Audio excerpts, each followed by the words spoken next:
за хуйня, блядь? Блять, ясно. Пиздец, заебало. Иди нахуй,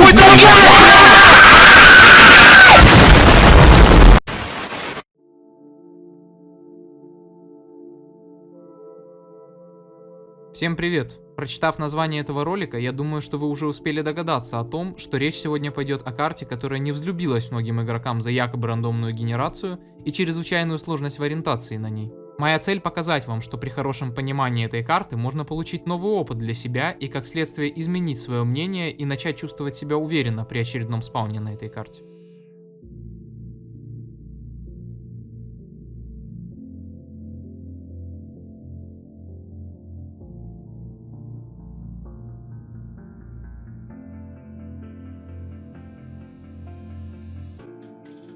Что из себя представляет сама карта, вы сейчас видите сами. Для упрощения дальнейшего восприятия я поделю эту карту на две зоны. Зону библиотеки и зону лечебного зала. Сейчас разберем все элементы карты отдельно. Начнем разбор с маленьких комнат, которые окружают сам лечебный зал. Всего таких комнат на карте 9 штук.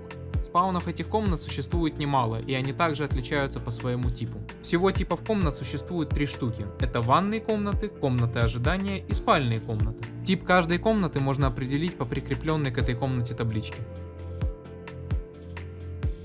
Всего спаунов маленьких комнат существует 9 штук. Это 3 спальные комнаты, 4 ванные комнаты и 2 комнаты ожидания. Все эти комнаты всегда есть на карте. Это значит, что каждый из 9 спаунов всегда занимает одну из комнат, но то, в какой комнате тот или иной спаун будет, неизвестно. Стоит отметить, что в спальных комнатах палеты отсутствуют. В ванных комнатах всего в 2 спаунов из 4 есть палеты, а в комнатах ожидания палеты всегда присутствуют. Они не самые сейвовые, но это лучше, чем ничего.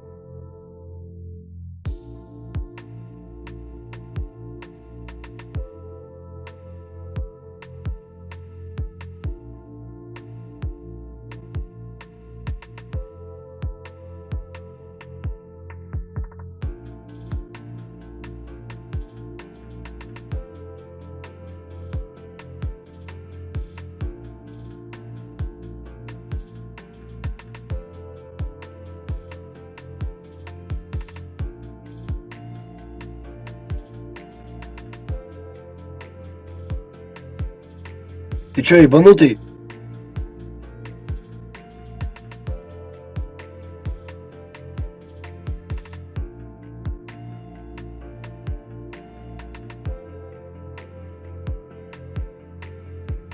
Следующий вид комнат – это длинные комнаты, лонгрумы. Всего таких комнат на карте 2 штуки, и что самое важное, в этих комнатах всегда есть палеты. И обе они находятся в зоне библиотеки, что делает эту зону более приоритетной для мансов от убийцы. Всего спаунов лонгрумов существует 5 штук, но они не все равны по своей эффективности.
На этой карте остались лишь те комнаты, которые окружают саму библиотеку. Их отличительная особенность в том, что в них никогда не бывает палет, поэтому на манса в этих комнатах рассчитывать не стоит. Всего разновидностей спауна этих комнат 5 штук. 2 спальные комнаты, 2 ванные комнаты и 1 комната ожидания. Стоит отметить, что как в случае с маленькими комнатами и лонгрумами, 2 комнат библиотеки с одинаковым спауном быть не может.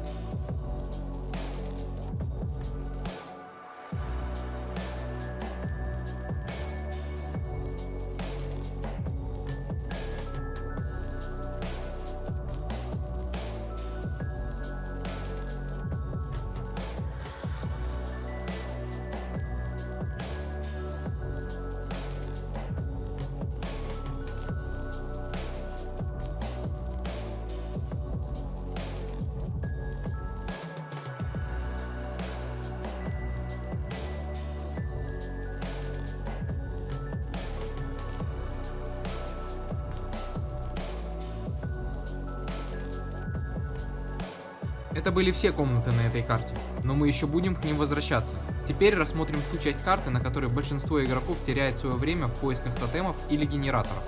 Это внешний круг. Очень важно знать, что он состоит из 16 точек для спауна. Из них 4 это углы карты, а все остальное это 12 проемов между комнатами. Спауны углов и проемов не статичны, поэтому где какой спаун будет изначально, мы знать не можем. Известно то, что из 4 имеющихся спаунов углов только в 2 есть палеты, и эти спауны всегда есть на карте, но проблема все та же, мы не знаем, какой спаун в каком углу. Что до проемов между комнатами, то тут все не так однозначно, как кажется. Нам известно, что всего спаунов 12, и из этих спаунов с палетой всего 3 штуки. Но так как эти спауны граничат со спаунами ворот, то ворота могут занять тот спаун, где палеты быть не должно. И это даст еще один дополнительный спаун с палетой на внешнем круге, но вместе с этим заберет одну палету из центра карты.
Как я уже сказал про ворота, они могут заспавниться в любом проеме между комнатами. Всего спаунов ворот 2 штуки, и они всегда есть на карте, а также они подчиняются правилу 2 проемов. Это означает, что минимальное расстояние спауна ворот между друг другом может быть только через 2 проема.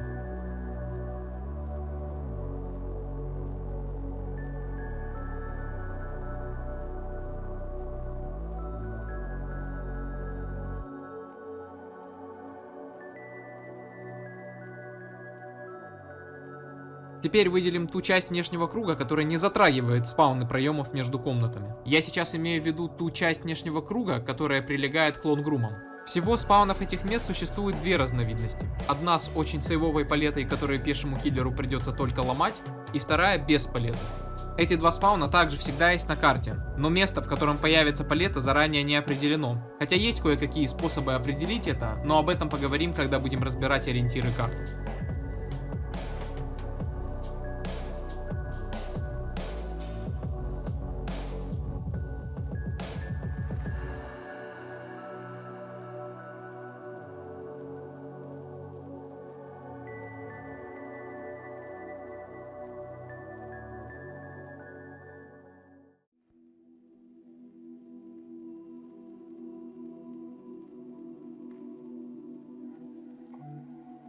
Прежде чем перейти к разбору лечебного зала и библиотеки, разберем то, что разделяет 2 эти зоны и отделяет библиотеку от других комнат. Это 2 средние и 1 поперечная линии. Вся эта местность имеет 5 точек для спауна, причем 3 из них относятся к спаунам средних линий, а остальные 2 прилегают к лонгрумам. Когда мы рассматривали случай спауна ворот, при котором на внешнем круге мы получаем дополнительный спаун с палетой, с этой местности мы обязательно потеряем 1 палету.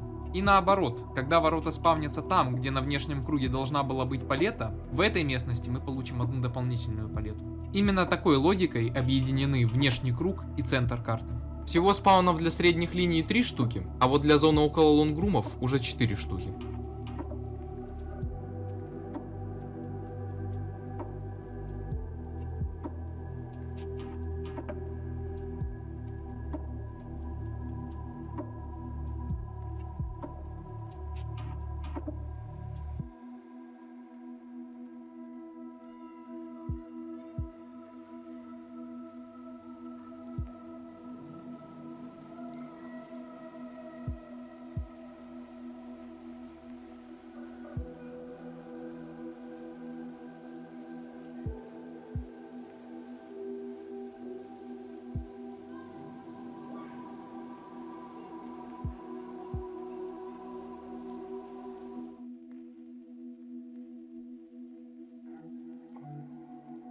Теперь мы можем перейти к разбору лечебного зала. Все спауны палеты предметов внутри него статичны, поэтому тут можно не полагаться на рандом. Все палеты всегда находятся на своих местах. Другими словами, теперь заспаунившись внутри лечебного зала или перетягиваясь куда-нибудь через него, мы всегда будем понимать, где какая комната находится, что очень поможет ориентироваться и не путаться в том, куда бежать. Собственно, поговорим о самих спаунах. В центре лечебного зала всегда есть спаун генератора, при заводке которого можно открыть два дополнительных окна, которые находятся на втором этаже. Благодаря им мы можем комбинировать спаун палет и окон в самом лечебном зале, открывая тем самым для себя возможность потянуть больше времени с киллером.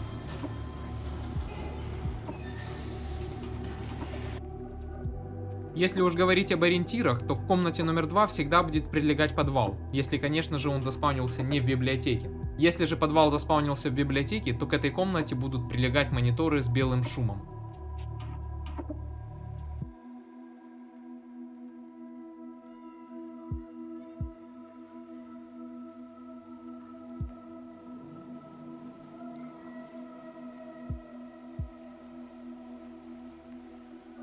К комнате номер 4 всегда прилегает палета, в которой можно неплохо потянуть время, комбинируя ее с комнатой. Если же, конечно, киллер сразу не сломает ее.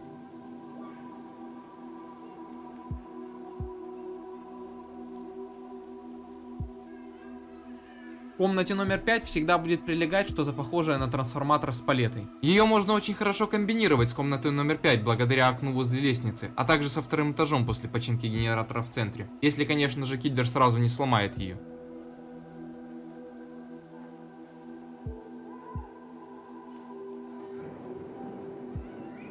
К комнате номер 7 никогда ничего не прилегает. Там просто ничего нет.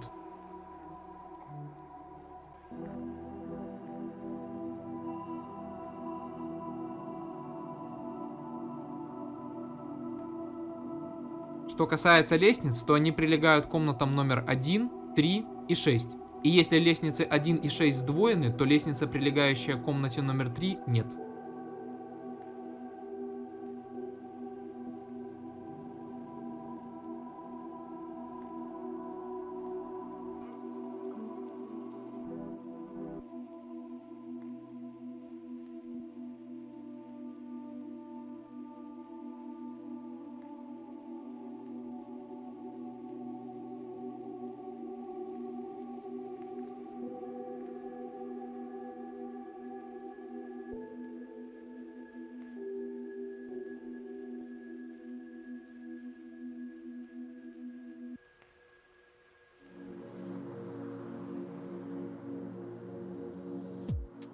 Теперь можем перейти к библиотеке. Всего проходов в нее 4 штуки, и они не статичны. Это значит, что сама библиотека вращается относительно ее комнат, и мы не можем знать изначально, какой стороной, к какому проему библиотека будет повернута.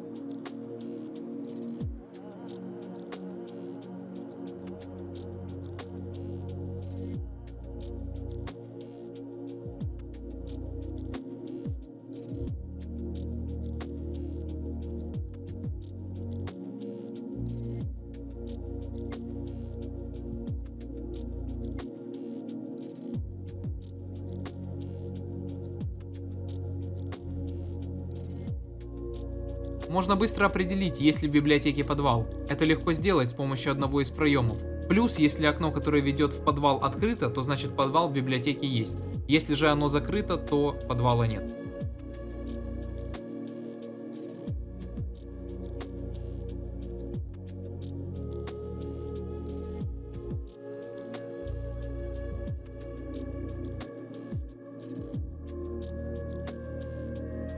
Всего спаунов в библиотеке есть две разновидности. Один спаун с открытым окном в стене и проходом на ресепшене, второй с закрытым окном в стене и открытым окном на ресепшене.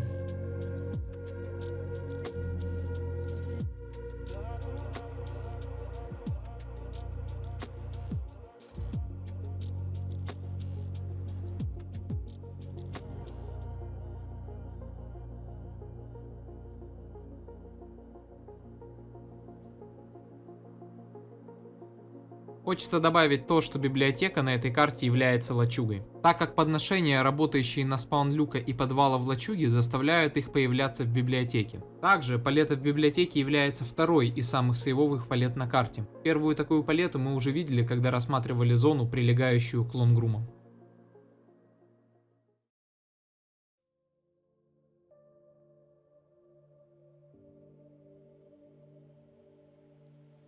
Со спаунами всех зон на карте мы разобрались. Теперь поговорим о такой важной вещи, как ориентация на карте. Очень важно понимать, в каком именно месте на карте вы заспаунились изначально. И главное определить это верно, чтобы сразу правильно построить карту у себя в голове.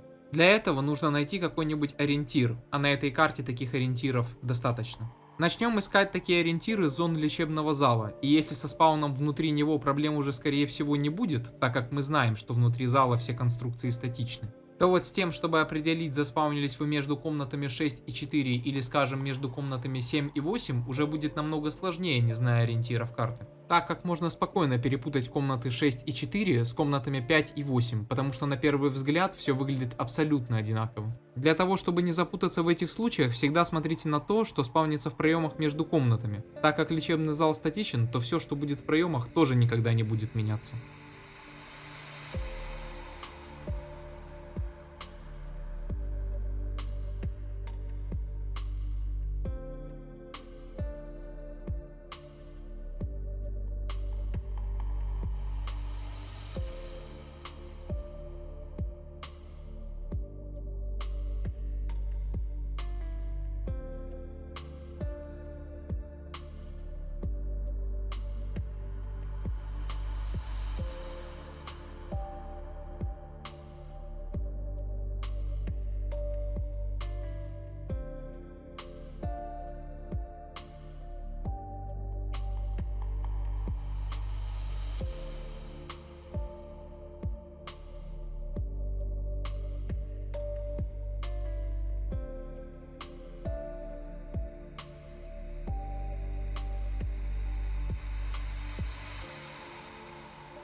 Сначала эти ориентиры будет запомнить сложно, но со временем вы без труда будете определять, где находитесь, если дело будет касаться зоны лечебного зала.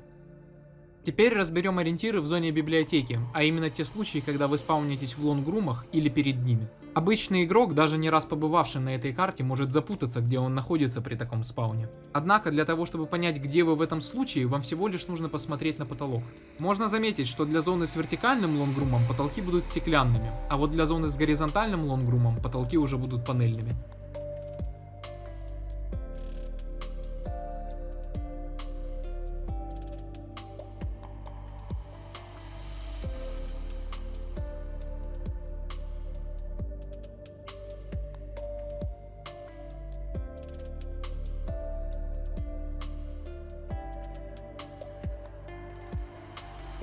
Очень часто бывает, что выжившие просто не могут найти генераторы на этой карте. Тут как раз таки помогут таблички, прикрепленные к комнатам. Если табличка не мигает, значит генератора в комнате нет. Если светится постоянно, то генератор уже был заведен. Если же табличка мигает, то генератор точно находится в комнате.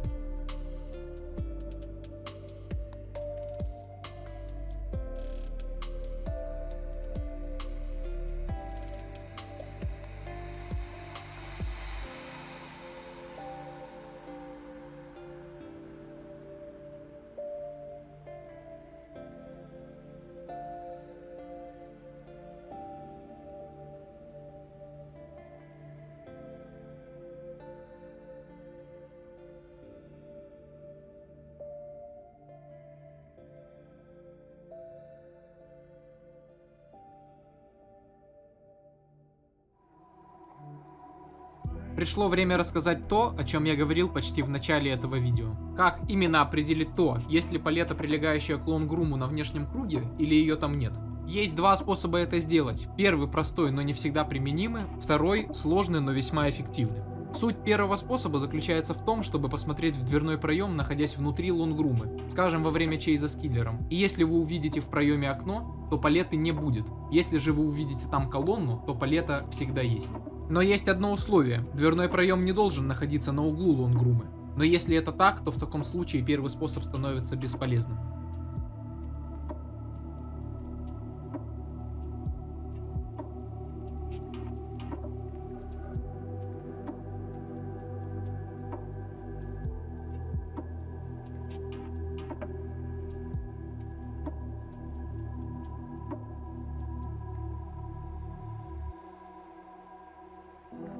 Второй способ поможет нам, если первый способ не работает. Это как раз тот случай, когда дверные проемы спавнятся только на углах лонгрумы, и мы не можем использовать первый способ, потому что не видим, что находится по центру.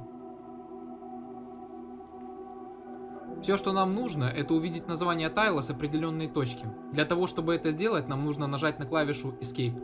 И если название тайла содержит в себе приписку HD, то палета слева от лонгрума будет всегда. Если же в названии будет LD, то палеты слева не будет. Очень важно понимать, что лонгрум находится на пересечении двух тайлов, и если вы посмотрите название тайла не с того места, то вы рискуете ошибиться и получить ложную для себя информацию.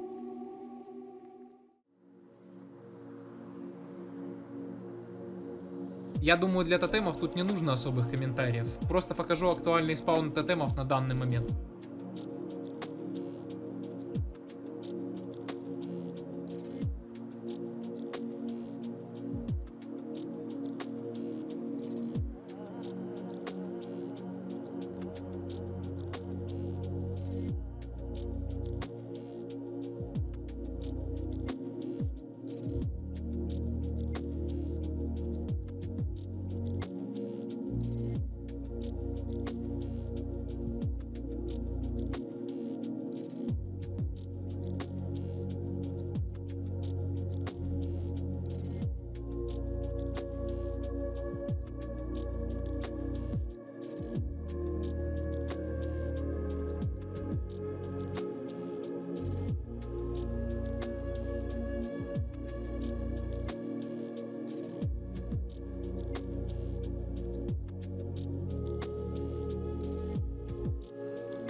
Что ж, подведем итоги касательно этой карты. Лечебный зал — это карта, которая сложна для хорошей координации выживших, поэтому если вы играете против сильного киллера стаком, то без хорошей информации вам будет нелегко. Стелс-киллеры имеют повышенное преимущество на этой карте за счет сложности передачи информации о них. На этой карте всегда фиксированное количество досок, их 20 штук. А также эта карта имеет самое большое количество окон в игре. Эта карта всегда оставалась очень неоднозначной для большинства игроков. Для многих и вовсе раньше она была абсолютным рандомом. Но я очень надеюсь, что этот гайд ответил на ваши вопросы, пусть даже и не на все. Спасибо вам, что досмотрели его до конца. Надеюсь, еще увидимся.